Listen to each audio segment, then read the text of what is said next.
Good evening and welcome to the Pitkin County Squirm Night, a 2022 election event brought to you by Grassroots TV, Aspen Public Radio, the Aspen Daily News, and the Aspen Times. I'm Brent Gardner-Smith, News Director at Aspen Public Radio, here along with Megan Tackett, Editor of the Aspen Daily News, and Don Rogers, Editor of the Aspen Times. Tonight, we're talking with the candidates for the one open seat on the Pitkin County Board of Commissioners. We'll be speaking with the two candidates, Erin Smiddy and McNicholas Kury, for the next 50 minutes or so. Kelly is the incumbent in the race, and Erin is her challenger. After that, starting at 6:30 p.m., we will talk with the two candidates vying to serve as Pitkin County Sheriff. As for voting, if you're a registered Pitkin County voter, your ballot will go out in the mail on October 17th. If you're in the military and stationed overseas, you may already have received your ballot in the mail. And thank you for your service, by the way. Ballots can be returned in the drop box outside the county's administration building on Main Street in Aspen. The drop box is already open for replacement ballots, which are available for people leaving town.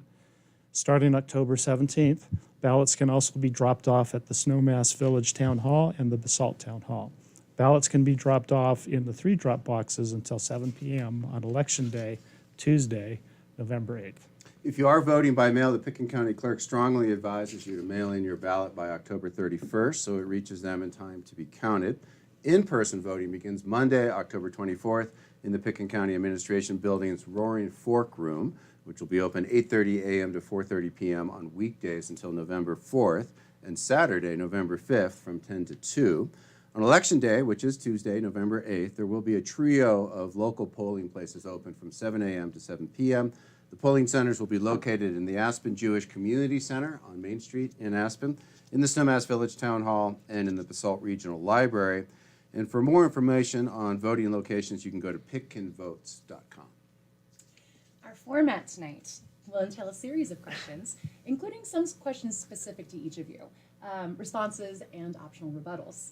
Each of you will have 2 minutes to answer, and Don will give you a 30-second warning and a subsequent 10-second warning. Regarding questions posed to both candidates, whoever answered first will have a 30-second for a brief optional rebuttal. We will alternate between candidates regarding who answers the question first and thus gets that rebuttal.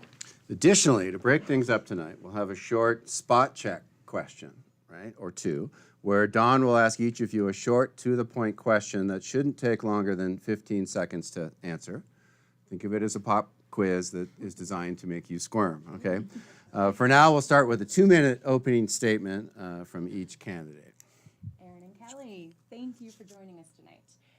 We're letting the incumbents in each race go first for the 2-minute opening statements, and challengers will have the final closing statement option.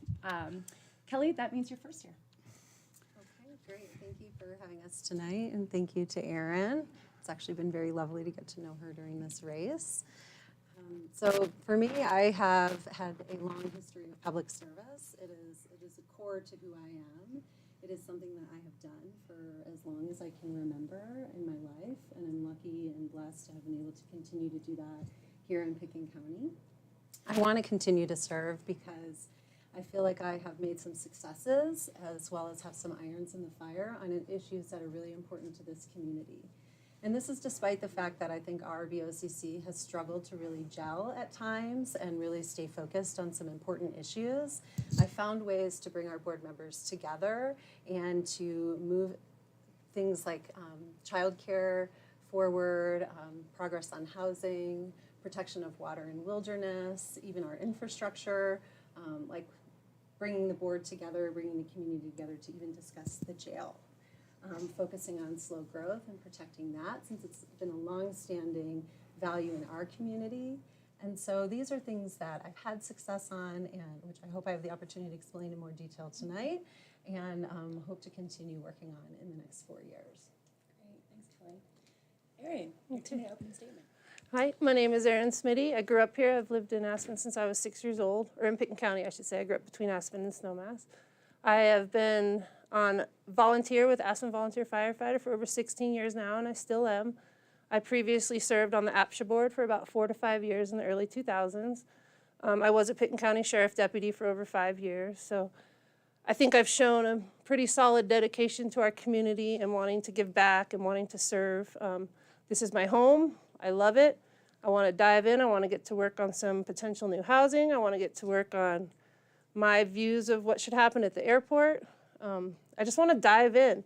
I think once you're in the job, you have so many more opportunities to learn what you can do as a commissioner and what we actually can and cannot vote and control over. So I'm really looking forward to the opportunity to jump in there with the current board and start trying to make some changes as well. I represent a different demographic that's on the board right now. I kind of fall in the middle age-wise of all of them, and I just love this community. We're rare, those of us that grew up here. It's a rare breed that I'm lucky enough to live here. I do own APCHA housing, so I'm a big proponent of employee housing. I want others to have that opportunity. So I would love the chance to serve this community on a new capacity.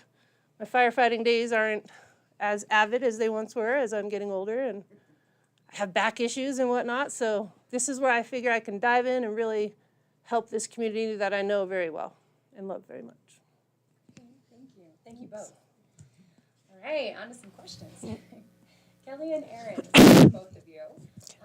Do you support expanding the airport as currently planned? And specifically, do you think the county has too much influence on the ongoing citizen advisory group process? Kelly, let's have you go first. Okay, this is a squirmy question, but one that I completely anticipated coming up because, you know, the airport really is a flashpoint in our community, and it's one of those things that I think represents a lot of the tension that is being experienced.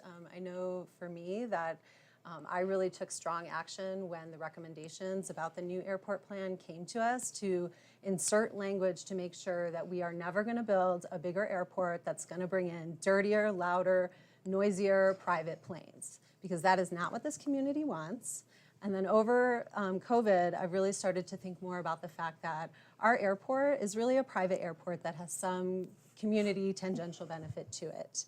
And so when I think about the airport, I start to think about, you know, when we were making decisions about the airport, would we make different decisions if we were treating it as a private airport than if we were treating it as a public commercial airport? Because I do think that that is the lens for which we're going to determine if the outcomes serve us as a community.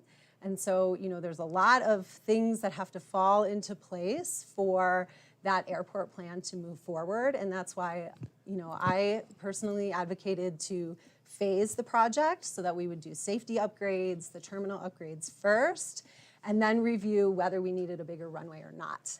And we would do that by collecting as much information we can get to look into the crystal ball about what our airplanes of the future would serve. Do we need a bigger runway for that or not?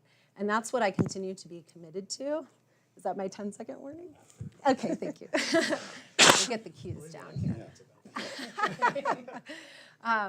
So that's what I continue to think about. And that's what I advocated for when we even adopted this, is to make sure that there are safeguards in place, not just for our board, but for future boards who would have to formally change any resolution.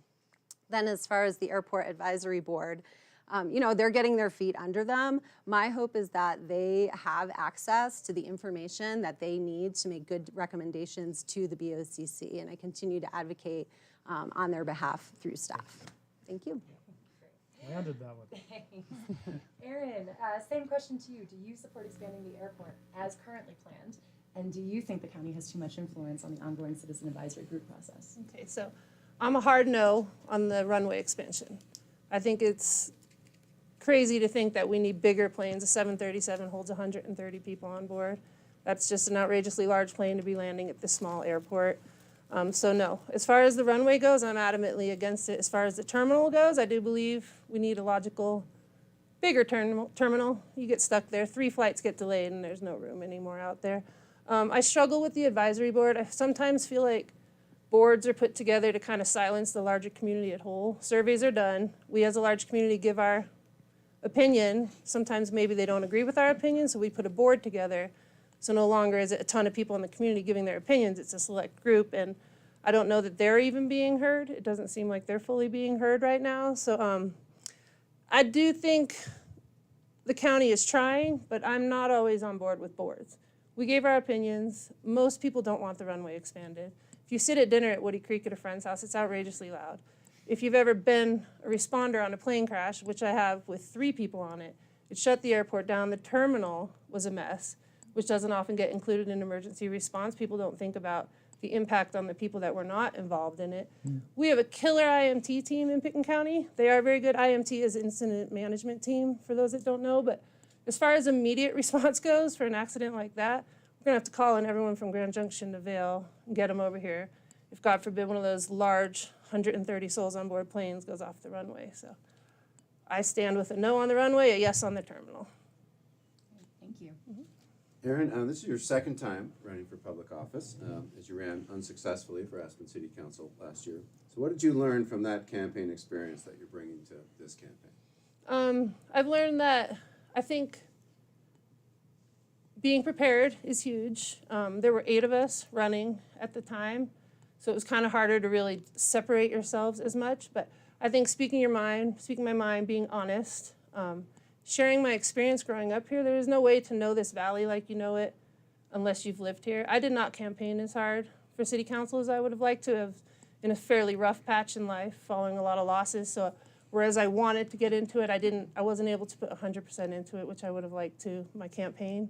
So this time I'm trying a lot harder. I'm going door to door, trying to get my name out there. I'm trying to listen to people's opinions. I'm learning that when you do speak to the public, they say things that haven't even crossed my mind, and I followed local politics for a long time, so it's really fun learning all these different opinions and aspects and getting Republicans, Democrats, Independents. Like, for the most part, we all kind of want the same goal here. There's just been a divide amongst the political parties, and we're butting heads, and I kind of want to bridge that path this time and see if we can all work together like adults and come to fair agreements that benefit the whole community. I was going to say, you are running in Pitkin County, but Can try. Oh, I get some questions. Erin, how many housing units does the county own as a government? The county or APCHA as a whole? Just the government. The government. I would lie if I said I knew that full number. As my mom will learn as we're walking around this week, I know all of the employee housing. I know where it is, but I don't know specifically, and I don't want to lie and pretend I do, how many the county itself owns. But I would like to see them own more. I would like to see if we could elevate that program. no, we share the answer with the rest of us. Oh. So, 17 units. That's not enough. These are things they did for me, so I would start to learn. Yeah. Because I haven't lived here. And worse, I'm from Vail. So, Land and another 40. yeah. 36. And there's another 36 in the Phillips Trailer Park where the county owns the land. So, Which might not be there soon at the Phillips Trailer Court, depending on how we develop it. got it. Okay, spot check. Kelly, how many terms has Patti Clapper served as a Pitkin County Commissioner? This is the end of her 5th. Answer 5. She's in the last year of her 5th. Okay, Kelly, so here's a tough question for you. You publicly said that you supported, quote, punishing the Aspen Times, and you voted to move Pitkin County's advertising spending from the Times to the Aspen Daily News. You also organized a letter signed by 18 current and former elected officials making demands of the Times in regard to a lawsuit and personnel issues. Why do you think it's appropriate for a county commissioner to direct county spending in a punitive fashion and make demands of a privately owned newspaper? Thank you. As some of you may know about my history, I've been a long and ardent supporter of protecting democracy. I also think when I swear in as an elected official, I do that to protect the Constitution. And to me, there is nothing more basic than what we need to protect right now is our freedom of democracy. I've worked in this field for a long time. Prior to becoming a commissioner, the press serves an incredibly vital role to hold elected officials accountable, to make sure our government is completely transparent. And to me, threats to the news are threats to democracy. And so this was an issue that I felt like it was important for me to act on. My actions were from me personally as a individual elected official. I did not bring a resolution to the BOCC.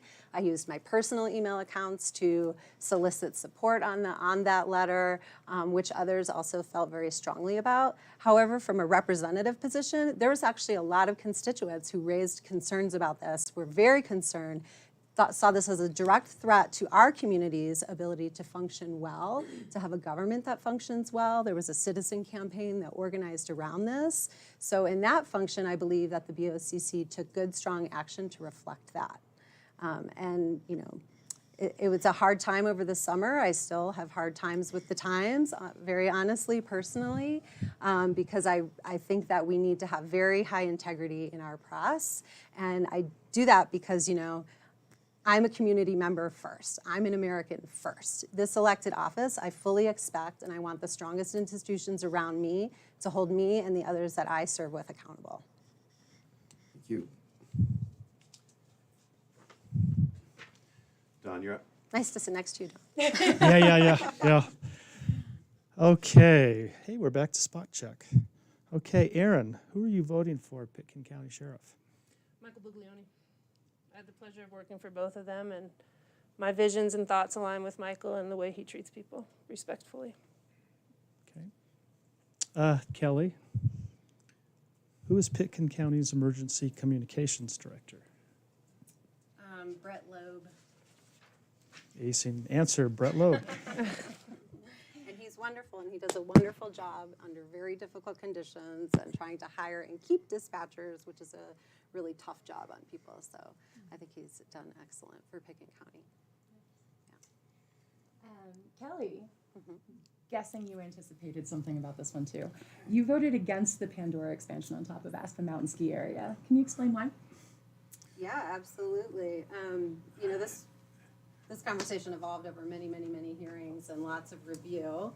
And I still am very confident in the decision that I made about Pandora's, because I did not support the purpose that they were applying for. I did not support the path that they took, you know, or the legalities that were used with the code to allow for those approvals, because I think that that is a place that we should just not continue to develop down Richmond Ridge over our amazing North Star Preserve. I think that the caucus plan didn't support it, and then SKICO lobbied heavily for the caucus to change a very specific line in the plan, and this is not how we do planning. We think of planning from a very, you know, overarching big picture view, and then get language written down on it. So I thought that that was, you know, not appropriate and kind of spot zoning, frankly. So those are many of the reasons why. You know, I also feel like in that situation, there was split perspectives in the community, and it's totally appropriate for there to be a split vote on the board. I will say I have supported other SKICO proposals that have come before us. I supported the update to their master plan that allowed for additional snowmaking up to the top of the mountain. You know, I did that while also making sure that they weren't going to drain the Roaring Fork River to do it, and put in strong language and checks and balances against that. So, you know, I take each proposal on its merit, and for me, Pandora's just didn't pass muster. Thank you. Erin, you volunteered, as you mentioned, with the Aspen Fire Department for more than 15 years, and you served on the Aspen-Pitkin County Housing Authority Board of Directors from 2009 until 2013. Also, perhaps as you referenced, during your city council campaign last year, you said you had to make some professional adjustments after the pandemic. So we think it's fair to ask, how would you describe what you currently do for a living? Okay, so currently I actually work at Clark's Market in Snowmass. It was a job, I've taken grief for it a little bit. People are like, why are you working in a grocery store? And I started during the summer of COVID just to pay my bills. I love my boss. My boss, George, is the nicest person I've ever worked for. I've fallen in love with Snowmass Village. I grew up in Snowmass, and it's such a cool little community up there. So I'm still working at Clark's Market currently, enjoying it while the time being, and I'm still serving. We work shifts now at Aspen Fire. Us volunteer ones work shifts with the paid ones, so at least once a month for a 24-hour shift, but we all try to pick up more so we can still be more involved. So that's currently where my life is at. Cool. It's a job you don't take home when you log out, and I haven't had one of those in a long time. So at the moment I enjoy it, but I'm so ready to think about my job when I go home again. If that sounds crazy, like I'm ready to put more on my plate because I can, and I have the time, and I have the passion, and I have the knowledge of what I think, you know, this community primarily feels like.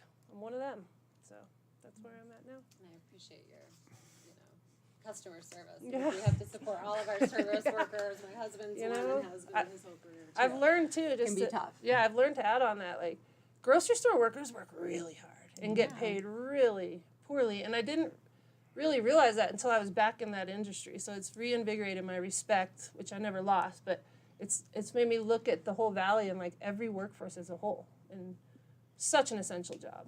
It really is, and I've enjoyed doing it. It's essential on a different level than firefighting and policing, but it's essential nonetheless. Nice. Well, at the risk of editorializing, I don't think you should catch any grief when I worked at Sundance Liquor and Wines Yes. for Bar Misty. It was one of my favorite chapters here. Snowmass So. is fun, right? Snowmass It's is a cool fun. community. All right, Don, is Don's Yeah, spot back check? to spot check. All right. Another gimme for Kelly. Which, boy, these guys, these script writers. Please name 2 living former Pitkin County commissioners. Let's see, Michael Kinsley, his beautiful art is on display in the Red Brick right now, if anyone wishes to see it. And George Newman. Alrighty. We came up with 12, by the way. Did you want me to name some more? No, that's fine. I don't know all of them, but Erin, this is a classic Squirm Night question, not an accusation. Okay. Have you ever been arrested? No, And if so, for what? I'm boring, I guess, or sly. So no, I have not been arrested. I frequently meet people that I arrested, and I always got joked on by at the jail that I always hugged people when I brought them into the jail. It was odd about that, but no. Yeah, I'm a little bit. I'm a rule follower. It's boring. All right, this one's for you both. I did say I probably would get arrested if Roe v. Wade ever had got overturned. Oh. I didn't think that would be a truth to come to pass. I have yet to be arrested, however. Thank you for volunteering. It may take it, you know? Test on Saturday in Glenwood. Okay. These next 2 questions are having to do with housing. So, Erin, as somebody who grew up here and has served on the APCHA Board of Directors and lives in APCHA housing, tell us how you would address the housing issue in the Valley. Well, okay, so I would love to. I love that the board is finally talking about it again. Why the county's not more involved and hasn't been in the last decade, I'm a little perplexed by the fact they have 17 units, which I've just learned, is not enough. I think that I would like to look into potential land that maybe the county owns that isn't being used. I would like to look into more funds, spending less money. No disrespect to you guys, but I would have voted no on the $1.3 million parking upgrade for Stillwater because I think we're supposed to be lessening the impact of people up there. So adding more spaces adds more people, takes away more money from the budget. $350,000 to a growth outreach program. That's like $1.7 million right there that could build a couple units. So I would like to get in on that budget. Until you're in the job, I don't think you intrinsically, or you don't get to really know where your money is and how you can spend it and where it can go. So I'm eager to get in there, and I would make housing a priority. I would be a little bit of pain in the butt about it. We're in trouble with housing.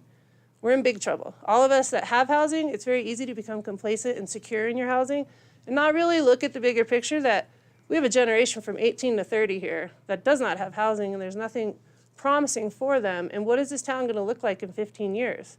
A bunch of us that are over 60 with our secured housing? So I think it's an emergency. I think it's our top emergency. It's a dire need for housing, and we should be pushing hard for housing right now, which is what I intend to do. Thank you. Kelly, Do I you answer my are question? strongly in support of more affordable housing in the county, very publicly so. So our question to you is how much, where, for whom, and with what funding? Sure, and you know, Erin, I wish that we had more of those voices at the BOCC meetings because I think they're not hearing that. I think the BOCC is hearing from people who want to stop growth and are using affordable housing as a kind of scapegoat from the growth that we're all feeling in the communities. So to me, the issues are very much tied. I also live in APCHA housing. I live at Burlingame 2 with my husband, and I'm raising my 2 children here, and we love it, and we feel very grateful for what we have and work really hard to protect it. You know, I've done a lot of work on housing. You feel like you do no work on housing until you actually get some units built, but I have spent so much time on housing in the last 4 years. I've served on statewide committees. I've lobbied legislation. I made sure that the ARPA funding that the state passed would be relevant for Pitkin County so we could leverage some funding to do more projects here. I think that the county actually is really well poised to make a better spectrum of housing so that we can have efficient movement along it. You know, we have Health and Human Services that works on homelessness and veterans issues, and we know how many we have. We have 12 veteran homeless in our community. To me, that is a solvable problem. The community should do it. We know that we have an issue with, you know, the silver tsunami and a lot of our social needs, but in APCHA housing, you know, I think we could focus on senior housing and create some delivery there so that there is some movement up and down the system for people, and that can take the pressure off of the current housing that we have. I think that affordable housing, and I continue to really advocate for the county to find a more permanent revenue source or ongoing revenue source to fund housing. We don't have it. It comes out of the general fund. You know, with Stillwater, that's from OST money. That money cannot go to housing. That is simply for open space and trails. For North Star. But so that's what I've been advocating for the last 2 years. I think that it should be focused in the urban growth boundary. I think it should be near transit. To me, there's a lot of reasons for that. You know, for climate impacts, if you want to talk about where it's best from a climate perspective to put housing, it's always going to be in the urban growth boundary. And so that's where I support it. We have properties that we're talking about projects on right now, and I'm looking forward to staff bringing back recommendations. And can I respond? I do want a 30-second rebuttal. Okay, so I want to do a lot more doing, less saying. Like we have been talking about it. We do have this land, and we could reallocate money potentially. Or, like I said, once I'm in there, I want to learn how we can add revenue and maybe reallocate funds. But I saw at the fire department, I didn't always agree with Rick. I still battle with him all the time. But we saw a need for housing. We took that tiny little piece of property we had, and we put 17 units in. So the county could jump on board, see the land they have, and get cracking. So can I follow up? And we did solve this, and we bought Phillips that we're redeveloping. So let me ask you, Kelly, how much more housing, deed-restricted housing, do you think is appropriate for Pitkin County? You know, that is a really tough question. I think that at the very minimal, we need to deliver the housing that we've been mitigating for. You know, we collect money from people who are building homes and properties to mitigate the employee generation that they're creating. At the very least, we need to turn that around and make sure that that housing is going on the books. I'm not sure we have been tracking that, and I don't think we've been doing that. That's what I've been advocating for. We're never going to house the 8,000 commuters that come into Pitkin County, and I know that. I do think that there is opportunity for several hundred units within the current UGB on lands that we own. What about you, Erin? What's the number you have in mind? As much as we can. As much as you can. Not overabundance. I'm not trying to put Burlingames on every single open space that we have, but I mean, we're about to lose 200 to 300 people at Centennial. So it doesn't add to the growth of our county. It just replaces them with housing already within our county. So with the growth thing, I understand, but if we're going to let people keep building mansions and whatnot for that growth, why aren't we building employee housing for the people who are going to staff those mansions and staff the ski resorts? Okay. So I got one for both of you. We'll start with you, Erin. Okay. So what's the long-term ultimate fix for the entrance to Aspen, also known as the exit to Pitkin County? Right. I've never voted for the straight shot. I think when I was, right when I turned 18, the first chance my friends and I got to vote, I voted for the train back in the day when it was still feasible. Our traffic is the issue. You sit in that traffic, it's the no-brainer. There's tons of construction traffic. Tons of parents driving their cars, single cars coming up there. So I think the entrance is fine. I think we need to figure out how to lessen that traffic a little bit. I'm 100% against, taking someone's home and having a straight shot across Maralt, because people are going to fly onto Main Street going 40. It's like a straight shot, and they're already doing that. And people live there. They have kids. They have dogs. They shouldn't have to be scared to come out to Main Street. So as far as the entrance and exit goes, I've heard this my whole life. It is what it is now. The roundabout has helped. If people could figure out how to use it properly, that would help. But I wouldn't touch the entrance. I would eventually like to see a new Castle Creek Bridge. That bridge terrifies me. Like when we get stopped in traffic, I hate getting stopped on that bridge. But I also understand the replacement of that bridge is no joke. We cannot go under power plants. So it's a tough one, but I'm against the straight shot, 100%. And I am for trying to slow down the traffic. Why is there so much traffic? It's October 5th. Why is there so much traffic? So if we could, I like what everyone's doing, the county and city both, lessening permits for development. I remember when I was younger, I believe it was McIsland put a moratorium in place, slowing down development. And my gosh, my friend Ginger and I were talking about town was so peaceful. There was so much less traffic. If you needed to go up to the hospital or out to the ABC, it was reasonable. Now, it's not an hour, which they have to fix it. So it is what it is. I'll sit in that traffic, and I probably will complain. But as far as changing the straight shot, I do not want a straight shot. Kelly, what's the long-term ultimate fix for the entrance?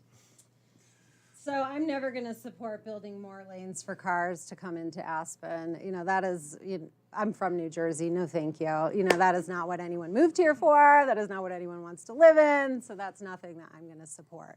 I will say that I want to take a better, deeper dive into the record of decision as the city goes into their process because, to me, the evacuation from town is terrifying. And I think it's a reality that we need to face now and clearly in the hopes that in the 10 years it might take to do some solution that we don't have a devastating wildfire. Because that's really what I think would motivate any broadening or widening of the roads, whether it's ultimately a straight shot, a cut and cover, or across Castle Creek in the S-curves now. So I can follow up with both of you. It's almost an irrelevant question in some ways to ask the Pitkin County Commissioners because the Commissioners really haven't weighed in or done much on the entrance. Why isn't it a higher priority for the county to fix the exit to Pitkin County? Yeah, I agree with you. I think it should be. I looked back at the history of how questions were posed and votes were decided, and here's the disparity, right? Like the county, their votes said no to the funding, yes to a 4-lane highway in the county, but not in the 4-lane highway in the city, and not to fund it. So I really do think we need to make some very hard decisions as a board on this topic, and do what we know works. We know mountain communities have made this work. We know mountain communities can safely and quickly move people in an enjoyable experience. I mean, how miserable is it to arrive in our extraordinary town by car? It really is, and I don't think that this is a long-term solution. We've abdicated responsibility for it, and the board has to be part of it, particularly because we raise a lot of money every year that goes to RAFTA and the Elected Officials Transportation Committee to pay for these solutions. So, Erin, do you think the county commissioners have a role to play in solving it? A little bit. I'd like to see the county light a little more fire under the city. The city just lit a fire under the county about housing, kind of put it back on them, so why aren't we putting some stuff back on them? Or working together, coming up with some solutions. But yeah, I'd like to see the county get a little more aggressive with helping the city make better decisions. I'm sure they'd appreciate that very much. Megan? How do I follow that? I don't know. All right, this one's another question for the both of you. And Kelly, we'll start with you, so you'll have a rebuttal option. But should the county short-term rental rules be updated with something specific for Redstone? And if so, what does that look like? Yeah, that's a good question. Wow, did I learn a lot about working at this board and doing policy through the short-term rental licensing efforts. I really lobbied at the state to get the authority for counties to do this. Counties can't license businesses, including short-term rentals, unless it's specifically determined. So now we can license short-term rentals. If I had looked back 2 years ago, I would have said, let's just get a license on the books. We could have gotten all the data we needed, and then we could be making better decisions. Throughout the pandemic, we felt the impacts. We heard from neighborhoods about the impacts, and so struggled to really put together regulations. And now we'll be able to see if they work or not. I think Redstone is a different situation. They have very clear zoning about how the village is divided, whether it's commercial or residential. And I think that I was impressed at our meeting a few weeks ago that there really was a lot of consensus around limiting short-term rentals to the commercial area only. And because they said that themselves, to me it merits a look for the board because it fits with their master plans. Their community should get to decide, and we should take action to put that into place. Erin, short-term rentals in Redstone? Okay, so the short-term rentals is unique because it's so new. I mean, a year ago, did we know if these short-term rentals were rented to restaurant waiters and reporters and normal working people that make normal wages? So I like where we're going with, at least paying attention to it now. I'd like to see some numbers. I'd like to see some data on what I just mentioned. Like, is it actually affecting our rental market? My mom and I walked around Redstone campaigning the other day, and it was kind of sad because the residential area clearly was lived in, and the downtown area, the few homes by the general store and the cool shops down there, clearly nobody was at them. So it does take away the vibrance of a downtown when you only occasionally get some tourists in there. But who's to say if you own a home and that's your retirement? I think it was Mr. McCormick maybe up there, that he saved up to have this home so him and his wife could retire and rent their home out to short-term rentals. So it's so new, it's hard to have a clear, decisive answer on what's going to happen with short-term rentals, but I do want some numbers. I want to hear from the people applying. Did you rent, like I said, did you rent this out last year? What's your intention for the long term? And what kind of tax revenue will actually come out of 13 permits? And if we're meddling too much in people's private business of owning their home. So it's a tough one to have a clear, decisive answer on until we know more information about what has come from and what is going to come of the SCRs. My turn, and not spot questions. Now we'd like to go to the 2-minute closing statements, and we will start with Erin as the challenger. You get to go first. You have 2 minutes. Okay. So I would love an opportunity to serve on this board, as I've said. What you will get from me is blatant transparency. You won't be confused at where I stand ever. I speak my mind. What you get is what you see. What you see is what you get. I will fight hard for the working middle class in Aspen, which I'm not sure they've been fought hard for as of late. I promise I will devote my heart and soul to this job. I will listen to all sides of every argument. I won't just, I won't just toe the line at Democrat, Republican. I want to get right there in the middle. And it sounds so cheesy, but my whole life I have been able to de-escalate and to come to solutions with people. When I joined the APCHA board, I was young, and I came on a board with Marsha Goshorn, Ron Erickson, and Rick Head. I don't know if you guys know them, but that's like walking into a lion's den. And I very quickly became the leader of that board because I was able to tame them and get them all to, just calm down with the emotions and the aggressiveness and just let's talk about our ideas and let's come to solutions. And I grew to love them all, and we're great friends. Well, we were. Unfortunately, a couple of them have passed, but we all became great friends. I have mad respect for it. So I just want a chance. I want to keep serving my community. I love this place. I know a lot of people. I know it's a ski resort. I didn't get asked about Pandora's, but I would not have voted against it because we are a ski resort, first and foremost. That's how it started. That's how it's going to end here. So as many wealthy developments can come and go. We can fight over housing. We're always going to be a ski resort. So I just want to represent what locals represent. I want to fight for locals, and I want to stay a local, and I want my niece and nephew to be able to stay locals. So that's what I stand for. Okay, great, thank you. And thank you, Erin, and I appreciate your dedication to serve as well as the service that you've had. In the last 4 years, I've been in the thick of it. I haven't been trying to figure out what to do. I've stood up and I've taken action when it needed to happen. When the pandemic came on us, I was on the phone fighting for this community and everything that we needed every single day. It put a lot of the important issues on the side burner. I continue to work on those issues anyway. I made sure that we passed childcare leave for our employees, one of the best benefits for new families. I've had our board dedicate $2 million to childcare. I have worked on housing across the spectrum, from homelessness to transitional housing to affordable housing, all built in Net Zero. I fight for this every single day, and I'm going to continue to fight for it. I made sure that we were not going to build a jail that we don't need, and that we were going to revisit it, and we were going to have a community conversation with experts in the field, that they were going to be brought to our Community Justice Coordinating Committee. I've taken on a lot of tasks that a lot of people do not want to do on my board, including this jail committee, including fighting on a tax policy task force at the state so that progressive values get represented, including on the APCHA board.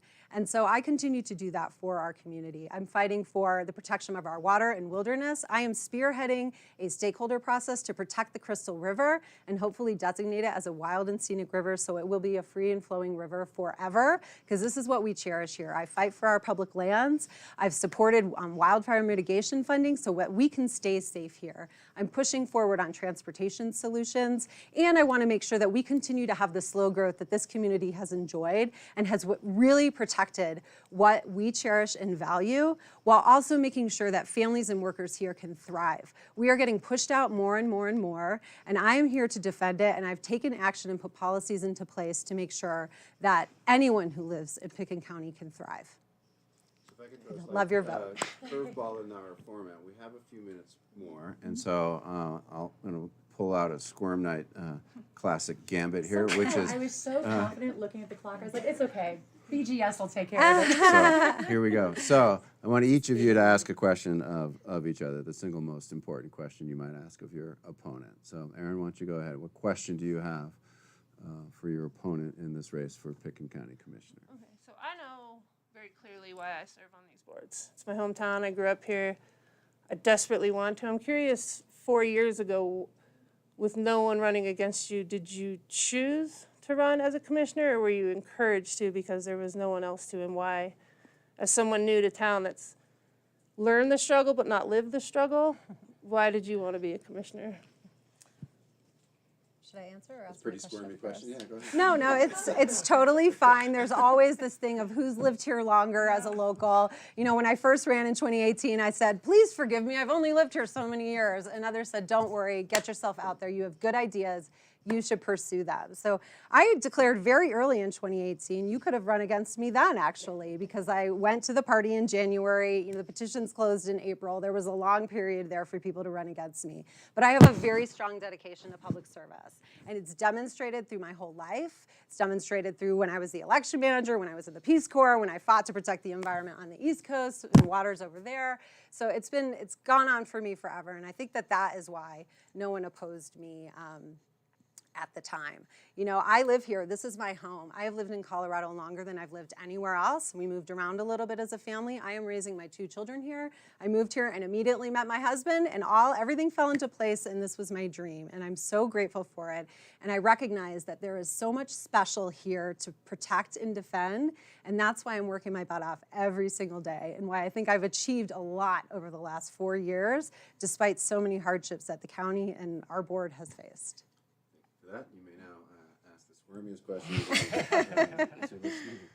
Okay, gosh, this is hard because I really like Erin, and you know she survived a bear attack, so she's going to survive whatever I throw out at her. But I would say, you know, Erin, I haven't heard from you in 4 years. You haven't applied to serve on any boards in Pitkin County, and many of them don't require that much of a time commitment. You know, why do you think that you are going to come in prepared to take over where I would leave off and, you know, do better on getting this board of 5 to work together than I've been able to do? Fair question. I haven't applied for any boards because between the fire department work, being on the APCHA board past the day, there wasn't a board I particularly wanted to be on. I want to be a commissioner. I did apply for city council, not as aggressively, like I said earlier, as I should have, but you know, when you live the struggle your whole life, when you sit on that APCHA lottery for 8 to 10 years before you get your own place, I mean, you said it yourself, you moved here and it immediately all fell into place. It's not the normal case for those of us that live here. Most of us sit on that lottery forever if you win, if you're blessed enough to win APCHA housing. And I get it. I look out at my peers and I see people out in this crowd that it took a long time for them to secure housing, and they've lived here their whole lives as well. So I represent, and I know it does seem unfair when we say I've lived here longer and I'm a native, but it's true to the locals. You know, those of us that have been here forever are such a tight-knit community, and I think we welcome new people freely all the time. But I think being on this board is something that I had to be at a point in life where I had the time to do it. I did not have a current career. I did not run in 2018 because I was still a deputy. And I loved being a deputy. Circumstances changed after the election. I couldn't run because it was past the deadline. So I would have ran in 2018 if I had known I was going to leave the sheriff's office in 2018, but I did not know that. So I'm here now. The last 4 years, I've still been a member of the community, going to fires, training for free, volunteering. So I haven't slowed down at all in my serving the community. I just want to serve it in a higher capacity now. Great, thank you. I think that'll do, huh? That was a good one. All right, Don? Nice diving. Oh, wow. Appreciate that. Next page. Making my campaign much better. All right, thank you both for your time and your commitment, both of you, to this community and the thoughtfulness. I think we agree with that in your responses tonight. That wraps up our county commissioner candidate forum. Stay tuned. We'll be back with candidates for sheriff in 10 minutes. Thank you. Thanks, Thank guys. you. Yeah, thanks. Thanks, you guys. Nice job.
strong voice.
I don't know.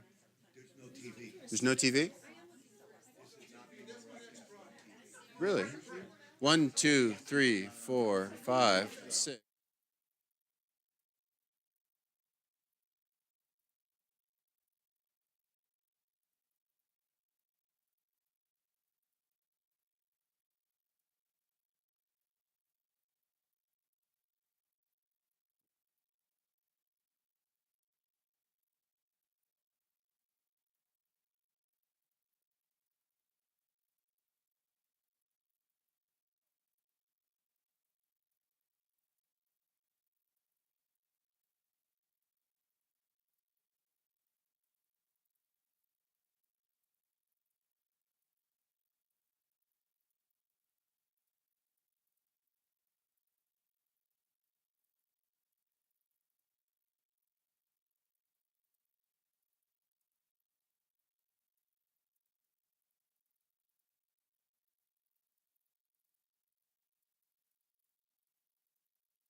Good evening and welcome to the second part of the Pitkin County Squirm Night, a 2022 election event brought to you by Grassroots TV, Aspen Public Radio, the Aspen Daily News, and the Aspen Times.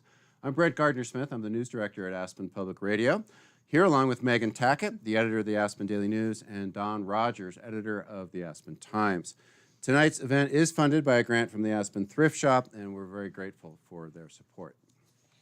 Tonight, we are talking with the two candidates for Pitkin County Sheriff. Those candidates are incumbent Joe DiSalvo, who is seeking a third term, and challenger Michael Buglione, a former Pitkin County Sheriff's deputy. I got the boring part. As for voting, if you are a registered Pitkin County voter, your ballot will go out in the mail on October 17th. If you're in the military and stationed overseas, you may already have received your ballot in the mail. And thank you for your service. Ballots can be returned in the drop box outside the county's administration building on Main Street in Aspen. The drop box is already open for replacement ballots, which are available for people leaving town. Starting October 17th, ballots can also be dropped off at the Snowmass Village Town Hall and the Basalt Town Hall. Ballots can be dropped off in the 3 drop boxes until 7 p.m. on Election Day, Tuesday, November 8th. If you are voting by mail, the Pitkin County Clerk strongly advises you to mail in your ballot by October 31st so it reaches them in time to be counted. In-person voting begins Monday, October 24th in the Pitkin County Administration Building's Roaring Fork Room, which will be open 8:30 a.m. to 4:30 p.m. on weekdays until November 4th and Saturday, November 5th from 10 to 2. On Election Day, which is Tuesday, November 8th, there will be a trio of local polling centers open from 7 a.m. until 7 p.m. They'll be located in the Aspen Jewish Community Center on Main Street in Aspen, in Snowmass Village Town Hall, and in the Basalt Regional Library. For more information on voting locations, go to pitkinvotes.com. And here's the format for this forum. We will be asking each candidate, Joe and Michael, specific questions relative to their histories, campaigns, and aspirations for the future. Many of these questions reflect those submitted to us from readers and listeners. They will each get 2 minutes to respond, and Don will give you a 30-second and then a 10-second warning. Between those more open-ended questions, Don will ask you spot check questions. Think of it like a pop quiz, asking each of you a quick question for which you'll have 15 seconds to respond. So first, we'd like to start with 2-minute opening statements from each candidate. We'll let the incumbent, in this case Joe, give the first opening statement, and Michael, as the challenger, you'll go first on closing statements. So Joe, after you. Megan, I'm going to make you squirm first. I'm seeking my 4th term. Even as I was And saying. Don, I'm going to challenge you on the boring part. I happen to think voting is the most exciting part. I think it's our most important right that we have, and we can't affect change without it. It's amazing how many people don't vote, and we have to register and vote. I'm talking nationally. So thank you all for having me. Thank you, Grassroots, Aspen Public Radio, Aspen Daily News, and the Aspen Times. I think it's been an unbelievable pleasure for me to serve Pitkin County for the last 12 years and 37 in total. I've had some of the most unbelievable experiences I've ever had and met some of the most interesting people. When I took the job in 1985, I was told what you'll probably get out of this is the most interesting perspective on human beings you'll ever get. You see them at their highest, their lowest, and everything in between. And I still actually really like that part of it, is meeting the strangest people under the strangest conditions. Now we know Aspenites aren't as strange as they used to be, but they're still strange. I began my career at the Aspen Police Department in 1985, and I moved over to the Sheriff's Office 2 years later, and I like to think of my career more or less as an elevator. I started at the bottom floor, and I rode that elevator, and every floor I got off and looked around, excuse me, whether it was patrol. Then I went to investigations. Then I became the director of investigations. Then I was a supervisor. Then I became undersheriff and elected sheriff. It's a lot of experiences and people in between over those first 24, 25 years. I have a lot of experience in very large-scale incidents, multi-day wildfires, homicide investigations. 30 seconds. I said, hi, how are you? So I have a lot of experience. Unfortunately, I believe my opponent in his 17 years was not on the same elevator. He was stayed in the same position, which is the patrol division. That was where he was most successful. The role of sheriff also, okay, let me get to the point. We're not building a new jail yet. Okay, there's your 10. That was 2-minute opening? That was. Yeah, 2 minutes, 2:01. I spent too much time schmoozing you guys. We didn't even count half of that. Yeah. All right, Michael, your 2 minutes, please. Hello, my name is Michael Buglione. Thank you, Grassroots, Aspen Daily News, Aspen Times, and Aspen Public Radio. Let me start out by saying I do have the experience, I do have the leadership, and I do have the integrity to be your next sheriff. I was in law enforcement for over 17 years in the Valley. I started at the police department and then was recruited and was hired by the sheriff's office. I worked alongside this county, got to know people and support people. I wasn't just in patrol. I was a field training officer, a sergeant, as well as a director of operations. So it wasn't just in patrol. During 10 of those years, I was also a deputy coroner and responded to many people who were dealing with a devastating day, and I always thought if I made the hardest day in their life a little softer, I was doing my job. I've been on the board of the Aspen Hope Center for 12 plus years since their inception 12 years ago this summer. I was asked to run and elected to and sat on the board of directors of the Aspen Fire Department. I'm proud to be part of their employee housing that recently opened this summer. 4 things that I want to run on is safety. Safety to our schools, our highways, and the community in general. Second, mental health and substance abuse. I know that my experience and time on the board of the Aspen Hope Center will help us guide in what resources we need for mental health and substance abuse. We don't need a new jail, okay? The one we have is sufficient in size. It needs to be updated and made future-proof and safer for all those that enter. And housing. We need housing for our deputies, okay? They're coming from as far as Rifle and even further, Silt, and we need to find housing for them in Aspen, Aspen, Basalt, Snowmass, rural Pitkin County. And my wife and I are homeowners here. We have children here, grandchildren here. We are rooted here. We're not going anywhere. I want to bring more, done. I think this is a very sophisticated timing system. Because I think that 10, Grassroots. this should be 10. I expected a green and red light. Yeah, they wouldn't give me the You're yellow and special. stop sign. So. Love it. All right, so thank you both, and on to some hot seat questions. Joe, we'll start with you. I'm going to read to you item 7 from Pitkin County's Standard of Conduct policies pertaining to public officials. It says, quote, public officials shall refrain from accepting any gifts, favors, or promises of future benefits which might compromise their independence or judgment or action, or give the appearance of being compromised, end quote. Do you think accepting a 5% of a company as a gift from a county resident could give the appearance of being compromised? And if so, why have you not refrained from doing so? Is the question, Do you think that does it accepting... give, could I see how someone could see it that way? I could see how people could see it that way, but that's not how it is. Care to elaborate? It's, on which part? on why you would disagree, why accepting 5% of a company as a gift from a county resident, if it could give the appearance of being compromised. Right. So I have clearly my own family that lives here. My sister lives here. My brother-in-law lives here. If we stuck to that, I couldn't take a gift from my own sister. And I consider the 5% I got, first of all, there's no record of me receiving 5%. It's not on any documentation. I'm not registered with any state agents. 0. Not even in the ownership of the company is my 5% on any kind of paper. It was a handshake agreement between me and a person that I consider to be a very close personal friend, if not family. So I understand that, but I don't think it applies to personal friends, because the state law is clear. Personal friends and family members you could receive gifts from. If this were the case, Mr. Buglione would have never taken any gifts from me or given any gifts to me. And that has happened in the past. So I think there's room for family. I think there's room for close personal friends. I think there's absolutely no room, and that's where this is getting confused. Because ever since I became a deputy, the rule of thumb was no cups of coffee, no cars, no anything.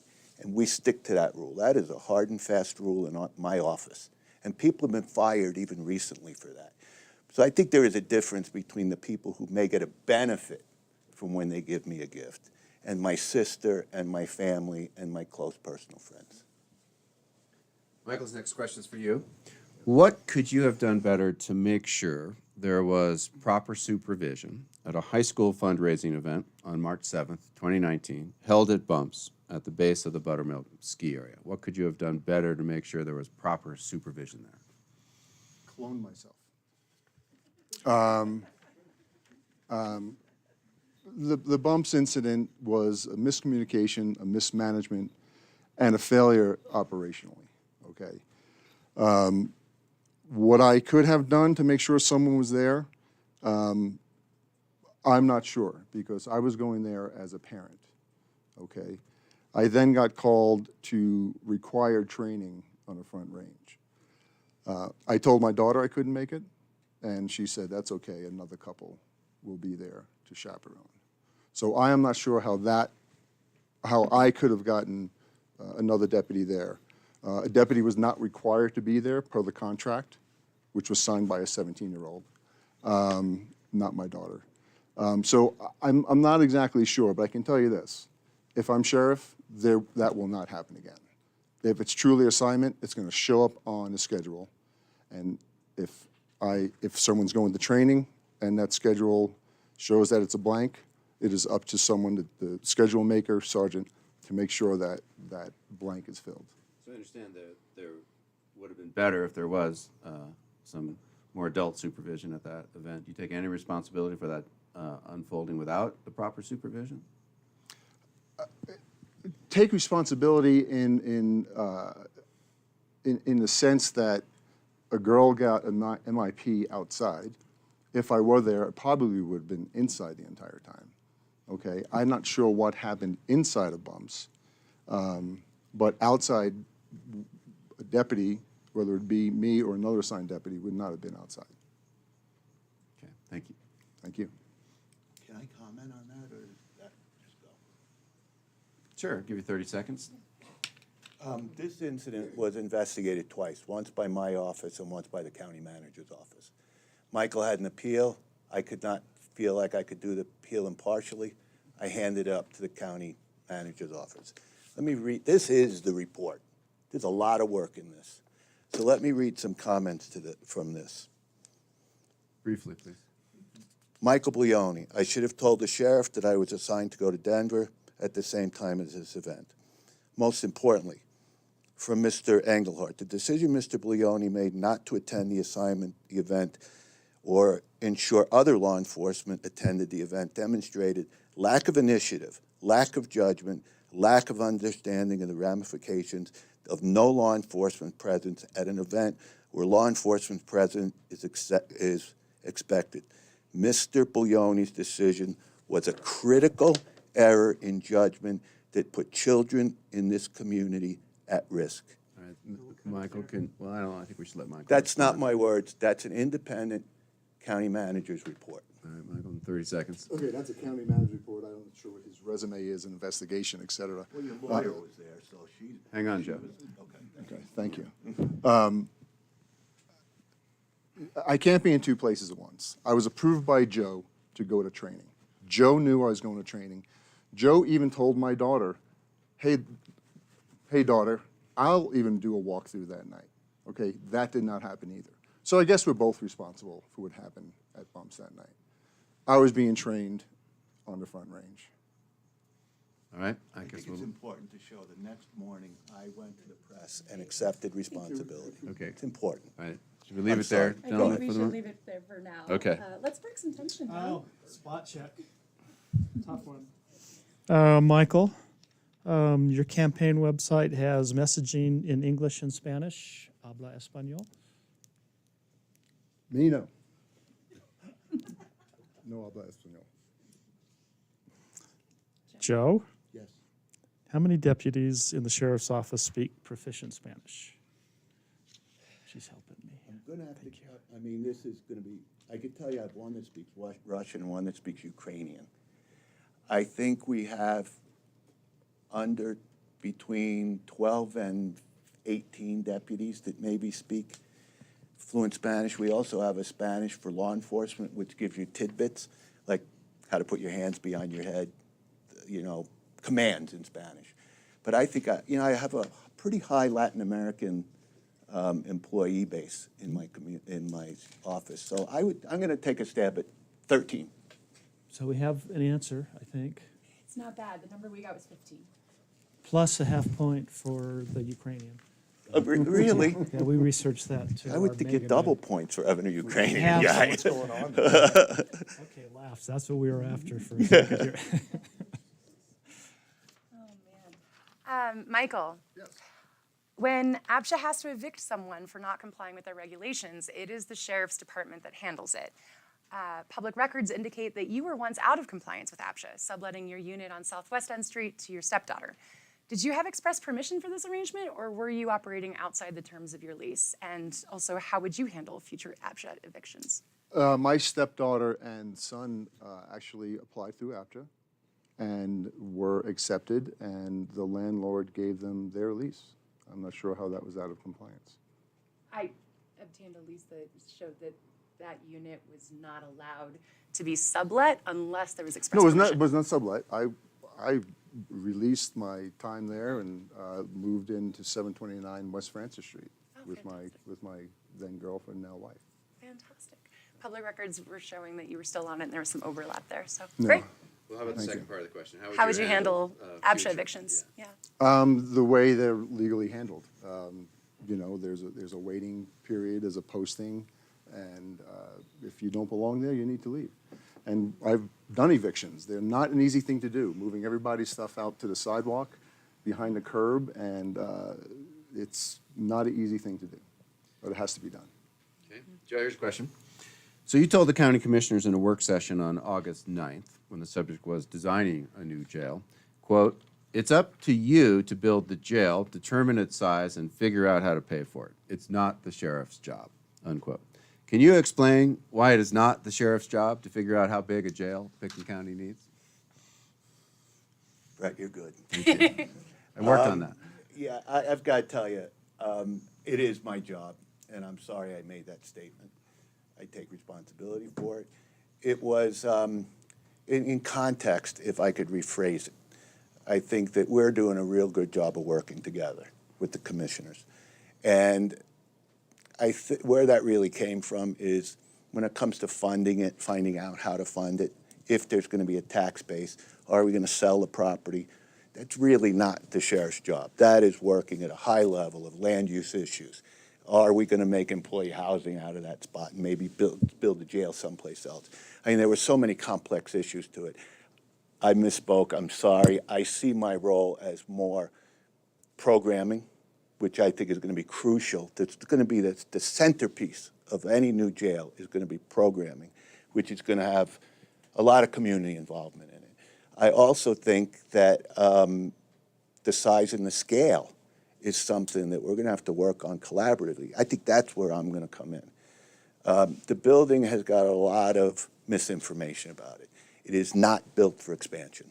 That is out of the question. That can't happen. There's part of the physical plant. We just found out the four walls that are decaying. The inside, I've offered elected official tours. Michael has not seen the jail since he left it. So if a component of the jail just had a $1.6 million remodel, that's basically a microcosm of what the whole jail should look like one day. So I suggest Michael and the people in the room come and see, but we really do need, when I said new jail, I mean a new jail. It needs to be refurbished, rebuilt, remodeled. I don't care what it is. New means it's not going to be what it is today, and I think we need to expand programming. Programming will cut down recidivism rates. We need to protect the mentally ill and the drug addicted that come into our jail from the predators that are already in there. Thank you. Thanks. We got to get him a clock. How hard could that be? John, could we get Doug a clock? I mean, are you counting in your head or is it your phone? Because it makes a difference. All right, Don, you're up. All right, spot check before Megan does it for me. Joe, is your primary residence in Pitkin County? Yes, my primary residence is where most people know I live. I got a very high-level home, Okay. high-profile home. Michael, how many beds are in the Pitkin County Jail? 24. Ooh, that's true. Did you reach over and look over? No, No? no, I'm Very familiar good. with it. Yeah. This is actually a nice segue from what you were just saying, and I think I hope you both touch on the mental health and the profile of the current inmates that we see in the Pitkin County Jail. Joe, there have been several letters to the editor in both papers recently accusing you of being too soft on drug use in the community, particularly among our youth. If you want to continue the Braudis legacy, does that mean being soft on drug use? I think either soft on drugs or hard on drugs. There is no in between. And I don't really think I'm soft on drugs is what we've heard for years. I think Michael is going to share the same philosophy on this. I still think that drug use is an adult decision. If that's something two adults want to do, I'm all for it. I don't condone. I started the Valley Marijuana Council. I still think marijuana use should be at 21 years old. Alcohol could stay where it is. I think marijuana should be at 25 years old. I think it's a developing drain, shouldn't be happening. I don't like it. I do think adult drug use is an adult decision. Fentanyl, I think, is a real problem. We're seeing it in cocaine. But how to stop it is a national problem. And soft on drugs, I don't even understand what that means. Does it mean that I promote drug use? No. Do my deputies turn their head when they see it? No. But I do respect adult decisions. And the school, at the school we have one of my SROs up there is a certified drug addiction counselor. I doubt there's another school in this state that has somebody with his credentials. He can tell when a kid is getting too close to the edge and when he might go over. When somebody has an addiction or even has a problem, I think Cam is one of the best guys in the world to talk to. So that reputation is going to live with me forever. I'm not going to change it in this form. But I could tell you when it comes to kids, I have a hard line. And putting that SRO in the school shows that. Thank you. Michael, in your words, what is the legacy of Bob Braudis and what is your stance on drug enforcement? The legacy of Bob Braudis and Dick Keenest is kind of live and let live, enforce the spirit of the law, not the letter of the law, okay? And what was the second part of the question? I'm sorry. What's your stance on drug enforcement? We need to be, I think it's more education than enforcement, okay? We need to start with parents telling their kids this is no good. I think, I don't want to quote Joe verbatim, but at a recent memorial, we smoked weed and then we went out and did a few more dangerous things. That's not cool to say at a public arena where there could be children. Doing drugs like that it's not cool anymore, okay? It had its time, not anymore, okay? I've been out there talking to young parents and they want to see more education. It's not about enforcement, it's about information, okay? You can't do lines of Coke on your coffee table like Joe said 4 or 8 years ago, okay? We see what happened with the Lipsies, okay? They did it on the coffee table and offered it to their friends. So education needs to start at home with the kids. Let them know what they're getting into or where they shouldn't get into.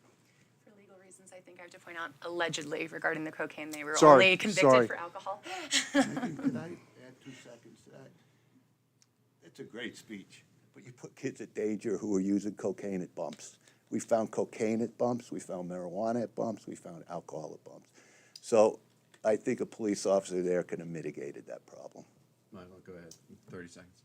Okay, I think bumps is used all day by thousands of skiers. Did someone go in and sterilize the bathrooms before the investigators came in? All right, there you go. Spot check. Don, yeah, where are you, man? Right on time. Okay. Guys, Michael, how much? When do we squirm? Hey, we're working on it. We got Maybe time. we weren't counting on you guys being through this so many times already. And this won't make you squirm. How much does a sheriff's patrol vehicle cost according to this year's county budget? Is that for me? Yeah. Fully outfitted or just bought white shell? Good Per question. the budget line. We didn't parse it, Yeah. but there was a request in the 2022 budget for I would say, 7 vehicles. I would say to and- purchase a new vehicle from Yeah. the state, You both. $55,000, Mhm. How much to trick it out? Do you know? probably another 30. Gotcha. Well, they said 72,500. So fair enough. Okay. Okay, Joe, in the past 2 years, how much has the Pitkin County Coroners caseload increased? I'm not sure I know. The coroner's not under my purview. It's an independent office that works under the county commissioners. So I don't know what their caseload is or if it increased or not. Well, for the record, 50% increase. Okay.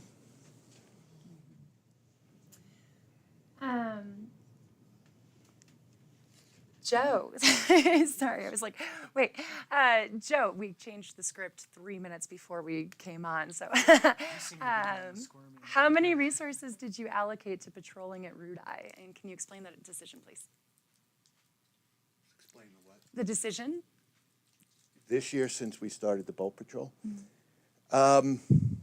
So I guess to put it in context, we started a boat patrol this year. We've had some tragedies up there at Rudai. There's no cell service. We did have an opportunity to use some funds that we had left over from last year, and we decided to start a Rudai boat patrol. I can't tell you exactly, Megan. I bet since we got it, which I think we got it sometime in July, I bet we've been up there maybe 6 or 8 days. But don't hold me to this. I don't know.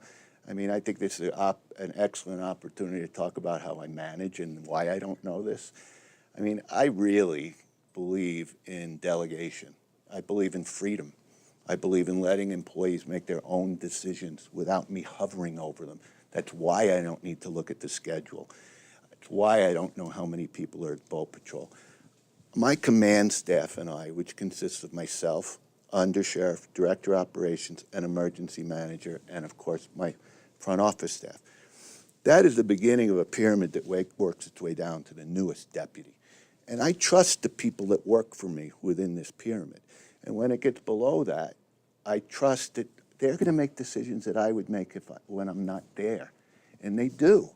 So when I don't know if someone's on a schedule, when I don't know how many times we've been at Rudai, it's not that I don't care. It's just that I have delegated that to people that I trust that are really, really good at their job. I have 4 sergeants that are the best I've ever had, and they manage the patrol staff. So I would ask you to ask one of my sergeants.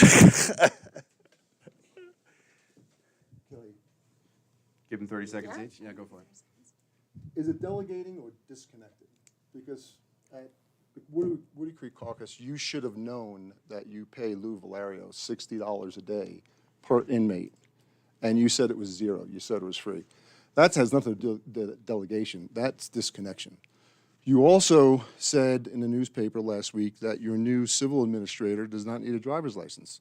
The human resources job description clearly says must possess a valid Colorado driver's license. Joe, you want to respond to that? I have that job description right here. Oh, I'm sorry. Would you like to respond? I'm sorry. We do pay Lou Valera $60 a day. I'm not going into Woody Creek. I'm not going to do it. We do pay Lou Valera $60, but that is delegation. The reason I didn't know is I have a competent jail director that is happy to take care of that for me. That's why. And what was the second part of the question? Oh, the civil deputy. I can change those job descriptions. It is that job description. I'm asking. When there's a period, you could ask a question. So that job description right now, as all our job descriptions are being changed and regraded. It's not that we picked Sarah's out and said, let's change it now. That job description, Let me try and follow up. and I got ask the you knife. a question I think Michael framed for you. Is it delegation or is it disconnectedness? So I'll give you a I'm clean not shot at that. Brett, I'm not disconnected. I am, you know, I really should ask that you talk to the people I work with. How many, this seems to be a question, how many hours I'm in the office? This is rhetoric that's out there. Talk to the people I work with. All right, hang on, Michael. So, Talk okay. to the people I work with. I think it is delegation and empowerment. There may be a succession planning that's happening right now. Michael could be the next sheriff, and those people that he's going to inherit are going to be very well trained because they are been trusted with a lot of assignments. It's not disconnect. Talk to the people I work with. Find out how many hours a week I spend at the office. Okay, I'm going to use moderator's prerogative, give you a strict 30 seconds, Michael. One last bite at this apple, and then we'll move on. I guess the fine line between disconnect and delegation. I don't think the sheriff's office is a 200-person organization where you can't know the day-to-day operations of what's happening, not necessarily day-to-day, but at least know how much you're paying Louisville area. At least know that your civil administrator does need a valid driver's license. Things like that. To me, that's a disconnect. Okay. Total disconnect. Great. Megan? Michael, my next question does kind of speak, it's a nice segue. We have received several letters to the editor from current staff for the Pitkin County Sheriff's Office in support of Joe DiSalvo. So if you are reelected, what are you going to do to retain that staff? And do you think there's a risk of an exodus when it's difficult to find staff? If they want to exit, that is completely up to them. I would recommend and hope that they stay when I'm sheriff. And any plans for reassuring them and maintaining that culture of retention? Like I said, I want to retain more deputies by getting housing for them. So yes, please stay. Okay, I got a good question for both of you. So I've come to understand your former brother-in-laws. And the tone of this campaign has been more personal than usual in Pitkin County. And so I want to ask each of you, and I'll start with you, Joe, what does this say about how either of you would govern over the next 4 years? I can't make that connection, but I'll answer the question the best I can, Brett. I've been asked if this is different than the other ones. I like, this has been different than the others. Mostly because people ask me, is your heart in it? That's the problem. My heart's in it. This is a 42-year friend of mine. Somebody who was part of my family and was always part of my family until 2019. As far as I'm concerned, we shared the same blood. So when you have to take that and put it into this context, it changes everything for you and how you compete. This is a job interview. We're competing for the same job.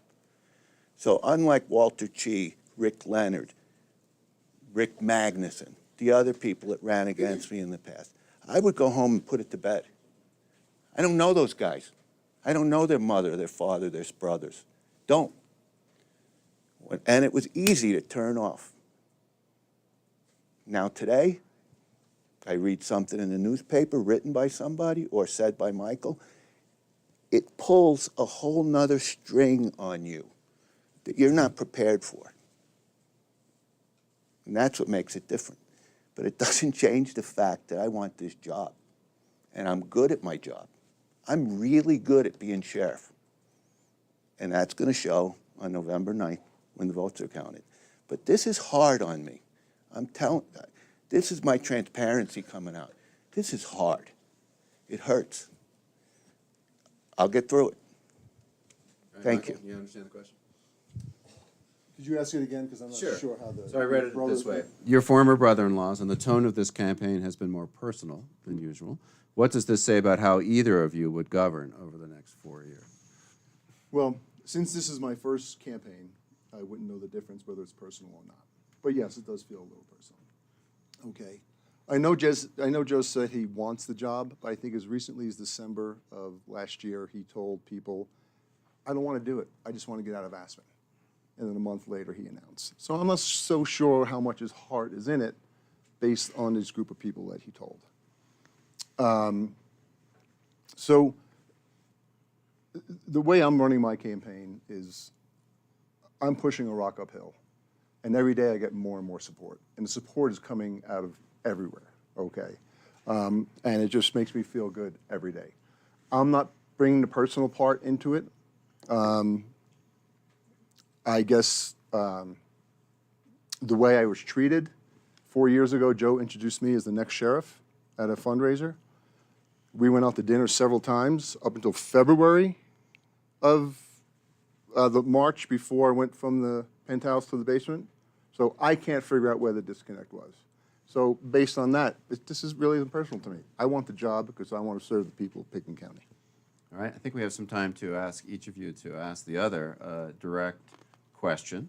So what's the one question you most want to pose to each other? And Michael, I'll give you the first shot at that. Well, I just gave Joe a hint. I guess it just kind of came off of Joe, we were at Todd DeBuff's house, and you clearly said in front of Ron Ryan and his wife, and maybe that's where the rub came, that you introduced me as the next Pitkin County Sheriff. That was in August of 4 years ago.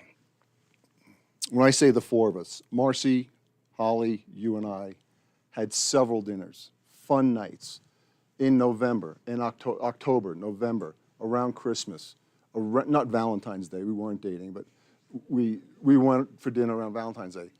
And then all of a sudden, this mishap, okay, where I wasn't at Bumps, where is far less of an incident than your incident several years ago, where Bob had your back. Where was the disconnect with us? Where was the disconnect? Because I can't figure it out. We were like brothers. You introduced me as the next sheriff, dinners, fun, yucking it up, and then boom. Where's the disconnect? Now? Yeah.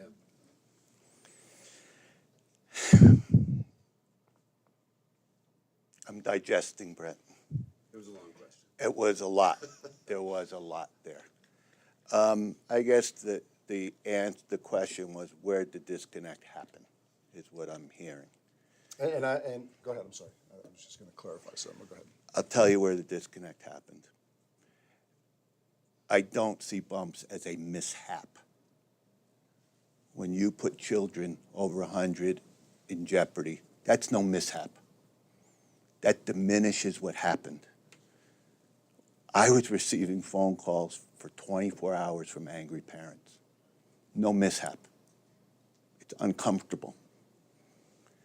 When we did our report, if I could read now, independently, Mr. Buglione's performance has been declining since 2018. So, the disconnect happened somewhere around 2018. I was getting a lot of heat from the people I work with, some in this room, that Michael's not performing. Now, when I gave Michael's credentials, never risen above, successfully, never risen above the rank of patrol sergeant. That's one step above deputy, okay? Never went any further successfully. He mentions he was director of operations. He was demoted from that position by his own accord and because of performance issues. So when this disconnect happens, it should have been clear to him when that happened. I think tonight you've heard Michael several times refuse to take responsibility for things. When you play this back, if John ever gets his act together, when you play this back, you'll see a lot of, it wasn't me, it was them, it was somebody else. That was the disconnect. And I wish his question was more about the issues than something personal. Well, you now get to ask a question of him, so as you wish. So as I said earlier, I went through my qualifications. I'm quite proud that I've managed wildfires, which is the biggest threat to this community by far. By far. I've managed homicides, sexual assault, large-scale incidents, bigger than X Games. X Games was the inception. For the first 10 years, that was a big event. You're leading to a question here. Yes, I am. Okay. Excuse me. And that's diminished significantly. Presidential visits, been called to other counties to run wildfires. Michael, I guess the question is, what qualifies you to be sheriff when you've only risen to the level one step above patrol officer, and you didn't get on the elevator with me and take the steps to be sheriff? What qualifies you to be sheriff? Again, Joe, my experience, my leadership skills, and most of all, my integrity, okay? When you say you manage all these things, did you manage them yourself or did you delegate them to people? And, Is that a question that I answered? I don't know, I'm asking. There's a No. question Okay. mark In there. format, no. I have the 17 years, and I will hire and keep the best people to make it a successful sheriff's office. I was part of the Pitkin County Incident Management Team, okay? I was involved with X Game and command staff, okay? You don't know that because you were disconnected, okay? So that would be my answer. I do have the experience, the integrity, and the leadership So skills. what was the last homicide you ran? What was the last sexual assault you ran? Just tell me. All right, look, I'll give you guys, I'll give you one more question It's each. off the table. All right, all right, No, fair enough. I'll answer It's that. off the table. I'll answer that. Okay.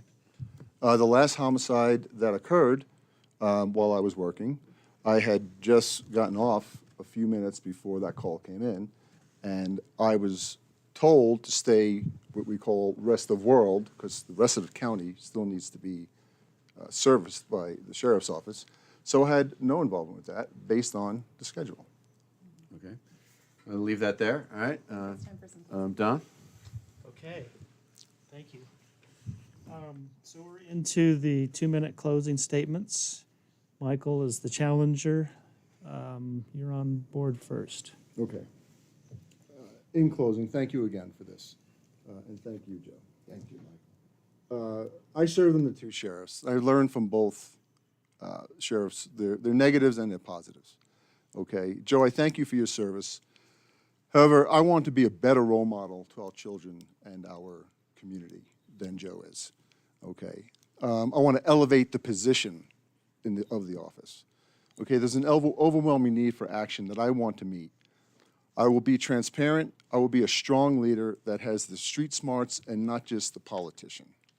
I will lead with integrity and always do what is best for our community first. It's time for a positive change, and I'm that change. Joe? Thank you.